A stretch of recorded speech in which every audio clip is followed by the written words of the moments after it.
Delhi NCR बर' थुनलाइ आफादा 16 November बर' थुनलाइ सान फालिदों। थांनाय 16 नभेम्बर सानखालि दिल्ली एनसीआर बर' थुनलाइ आफादा दिल्लीनि बड'लेण्ड भवनाव बर' थुनलाइ आफादनि गोथार गायसननाय सानखौ मेहेरगोनाङै हाबाफारि लानानै फालिनाय जायो। ओइदिन फुङाव दिल्ली एनसीआर बर' थुनलाइ आफादनि आफादगिरि मुस्रि निराला रामसियारिया बर' थुनलाइ आफादनि फिरफिलाखौ उरायहोनानै हाबाफारिखौ जागायजेनो। बे फालिनाय फोरबोआव गाहाय आलासि महरै नुजाफैदों JNUनि फोरोंगिरि प्रफेसार मुस्रिमा सनजारिया मिन्ज बिथाङा।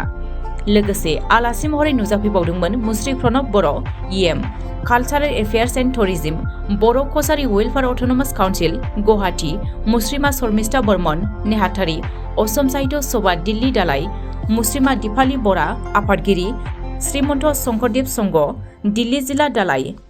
बे फालिनाय गौथुमावनो दिल्ली एनसीआर बर' थुनलाइ आफादनि वेबसाइटखौ डक्टर मुस्रिमा जया नार्जारि आरो डक्टर गणेश ब्रह्म बिथांमोननि आखाइजों बेखेवनाय जायो। लोगोसे दिल्ली एनसीआर बर' थुनलाइ आफादनि बोसोरारि लाइसि राजथावनि लाइसिनि नैथि बिसानखौ EM मुस्रि प्रणब बर'नि आखाइजों बेखेवनाय जायो। गावनि बिबुंथियाव बिथां प्रणब बर'आ दिल्लीयाव 16 नभेम्बर बर' थुनलाइ सान फालिनायाव गोजोनथि फोरमायनानै बुङोदि दिल्लीनि बर'फ्रा बिदिनो बोसोरफ्रामबो जयै बर' थुनलाइ सानखौ फालिनांगौ।